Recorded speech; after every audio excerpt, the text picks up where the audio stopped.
Tell me where you were born, Paddy. Well, I'll tell you where I was born now. Do you know the Lazy Bean above? The Lazy Bean Cafe? Yeah. I was born overhead the Lazy Bean Cafe. And in my day, most of the babies were born at home. Nowadays they go to hospitals and all that, but in my day, babies were born at home. So I was born at home, which is my home. The Lazy Bean was my home. And I was living over the Lazy Bean. And I was born in the first room over the Lazy Bean. And I was born, the doctor who attended me was a Dr. Heffernan. He lived in the first house in the mill. And himself and the midwife, they delivered me up in the bedroom. And about 30 years later, Dr. Heffernan died. And his daughter had one of his cash books. And she gave me a loan of it. And I looked up my delivery. And there it was, the date and the birth. £3.50 a crown. That's what I cost. £3.50 a crown. Tell me what school was like, Paddy. The schools in my day now, there were two schools. There was the Convent National School and the Boys National School. The Convent National School was down where the car park for the daycare centre is. A big two-storey building which was demolished. And when you were 4 years old, no matter whether you were a boy or a girl, that's the school you went to. And on the ground floor you had infants, senior infants and first class. And upstairs then you had second, third, fourth, fifth and sixth classes. So when you went to infants and you progressed to first, the boys then left the convent school and went up to the boys' school, which is now the county council offices up on the Cashel Road. So when I was finished first school in the convent school, I went up to the boys' school. Now the convent school, the nuns mostly ran the convent school. They were mostly teachers. And there were a couple of lay teachers. And one of them was a Kate Ryan. She'd be Jerry Sheehan's aunt. Jerry, you know Jerry the shop. Maria Flynn's grandfather, a grand aunt. And her sister was also in charge of the organ and the choir. And they were the only two lay teachers. All the rest were nuns. And I remember the nuns, Sister Dolores and Sister Teresita, and then there was Sister Enda, and they were all grand, you know. And the school, the partition, the rooms were partitioned with timber partitions, and from about 8 feet up, you had glass the whole way up, so you could nearly hear what was happening in the next class, you know, if anyone was making noise or anything, you know. But anyway, they had a lovely boiler there, big boiler for central heating, and that was a very comfortable school. But when you went up to the boys' school, you had these big high ceilings, limestone walls, big rooms, and a fire smaller than that. And you might have 3 sods of turf smouldering away inside in the fire. So we in those days we all wore short pants. There were no long pants. There were no track suits or any of these things. We all wore short pants. And in the winter it was so cold. We used to get what we call ire here on our legs from the pants rubbing off our legs. And we used to get chilblains in our ears and chilblains in our hands. And that was the state of the school at the time. And behind the school you had an old clay yard, and there was an old shed then behind. It's up against the railway lines, and you had a shed then where the lads from the country was bringing their lunches and eat them over there, you know. And of course they used to throw what was left of their lunch on the ground, and the place was crawling with rats. we had rats there every day. We had rats. So that was the boys' school. So in the boys' school, then you had first, second, and third class in one room. You had fourth and fifth class in another room, and then you had sixth and seventh class in another room. And we had three teachers.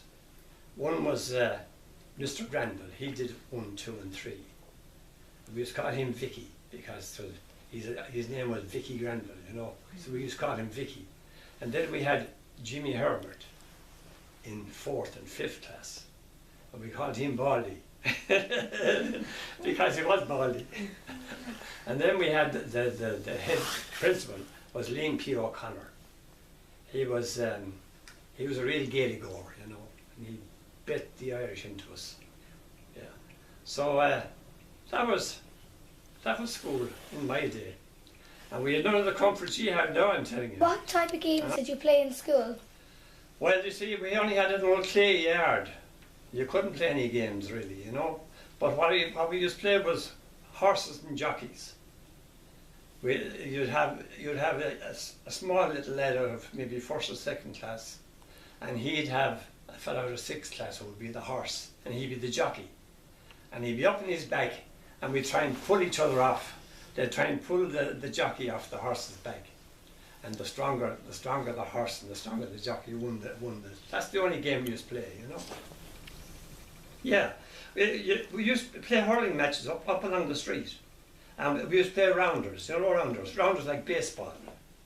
And we'd have four little corners. One would be at the pole at our shop, and the other would be across at the fountain, and both trees at the fountain, and the other one at everyone's stone. And we'd run around, you see, and hit the ball, you know.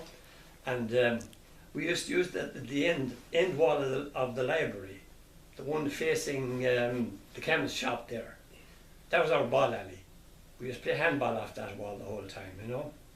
And then, you see, you might hear a car, one car maybe every 2 hours. There were no cars on the road. And we'd hear the old car coming in, you see. And next of all, the cop would come up and he'd run us all off the street, you see. But the minute the car was gone, we were back again, you know. So, we made great fun for ourselves. You know? And did you know any fairs in Cahir? So the fair of Cahir, it was a very renowned fair, you know, because there was even a song written about it. But the fair in Cahir was mostly held on the square. And I was living over the Lazy Bean at the time, and at maybe 4 o'clock or 5 o'clock in the morning, you'd hear all the cattle and all the sheep coming into the square, farmers driving them in. And there was a telegraph pole outside our door, you know, and they'd tie their creels around the telegraph pole and put in their cattle and their sheep. And they were all over the square then, in groups like that, with the cattle and the sheep, you know. And they'd come in at all the clocks in the morning, and they'd be trucking then and dealing the whole day long, you know. And of course, we had a shop, and we had to put these railings, we used to call them, kind of barriers outside the shop to keep the cattle from coming into the windows, you know. And there was an awful dose because we had to, they were big heavy yokes, you know, and we had to bring them out and put them down and fasten them to the wall and the whole lot. And then when the fair was over, we had to take them in again and wash all the cow dung from under them. All the place was filthy, you know. So eventually they had the fire brigade hydrants, you know, the big hoses, and you used to hose all the dung off the square and off down Castle Street and into the shores down below. Yeah, but they weren't much good for business. The pubs did a bit of business, all right. That's about all, you know. Jobs were in Cahir. What did people work at? I'll tell you now. When I was growing up in Cahir, you had 140 people working in the mill over. You had 32 people working up in Burke's garage across the square. My father had a factory above. He had 30 girls working there. You had 10 working in the creamery, you had 10 working in the post office, you had, I think you had about 15 in the hotel, and all the shops, of course, had people. Nowadays, all those jobs are gone. No jobs there now. You know? But when I was growing up, there was at least 200, 250 jobs in this area, you know?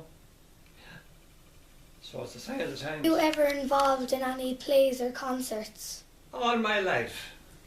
All my life. I was never out of them. We used to have a little choir up in the boys' school. And during the war, the army, the 13th Battalion, they took over Cahir Abbey. You know Cahir Abbey over? Yeah. They put all their billets over there, and it was something like 1,000 of them billeted there during the war. And they used to hold little concerts over there, and we used to go over with our little choir and we'd sing in the concerts over there, you know. And then we had a priest named Father Sinnott, and he was mad into plays and all that, you know. And he got the parochial hall at the time. It was an old work store, you know, and he got a loan of the parochial hall, and he used to put on plays down the parochial hall. Of course, we were all inside in the plays, you know. But he was a bit daft as well as everything else, you know. But he was great fun. So anyway, then we were in plays, and we had a great dramatic society and all that up through the years, you know, and always involved. And of course, we used to sing in all the concerts and all that. What was life like during the war? Life during the war, well, of course, we were peaceful, you know. We were neutral, but all the food stuff was rationed, and people were given ration books with all little stamps on them. And if you wanted to buy that little jacket on you now, it might cost you 10. It might cost you. You might have to pay 10 stamps for it, plus the price, of course, you know. But you were limited to the number of stamps you got, like, you know. So you got stamps for tea and for bread and milk and all the essentials, you know. And we never starved. There was always enough to go around, you know. But actually, it was very peaceful in Cahir during the war. They built big roadblocks over on the bridge there, you know, these big barrel type cement blocks in the middle of the bridge to stop the enemy coming across anyway fast, you know. And so and a lot of the farmers just put barrels out in the fields in case the airplanes would land in the fields, you know. All that kind of stuff, you know. But we had the LDF then. They were the local defence force. They were my father and a few more of them. They were stuck in it. They were recruited for it, you know, given uniforms, and that's about it. And was the railway service important in Cahir? Oh, it was very important, very important. In fact, before the railway came to Cahir, Cahir was more important than Cahir. But when Cahir got the railway, it finished Cahir, you know. Cahir was on the main road, but Cahir got the railway. So, we used to have all the beat trains, and of course we had the terrible crash up there on the bridge. A beat train coming from Clonmel. The railway line coming from Clonmel, it comes like that, and then up, and then down again, you know. So when the train, it had about 14 wagons of beat behind it, and it was coming along the track, and when it got to the top of the hill, it freewheeled down the hill into Cahir station, but the brakes failed, and they couldn't stop the train. And there was another train actually parked inside the station. So the man in the signal box, he pulled the lever and turned the oncoming train onto the siding, and the siding stopped at the bridge. So the train crashed through the siding and down through the bridge into the river. And I remember I was sleeping above behind the shop, our shop above.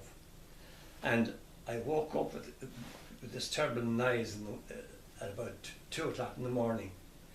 It was like, I thought it was some big tank of steam that was going to burst open in the middle, you know, but it was actually the train going into the river. And the two lads who were driving the train were sandwiched up against the furnace. They were scraped off into a bag. And of course you could see the marks of on the wall of the bridge above, you know. That was an awful tragedy at the time.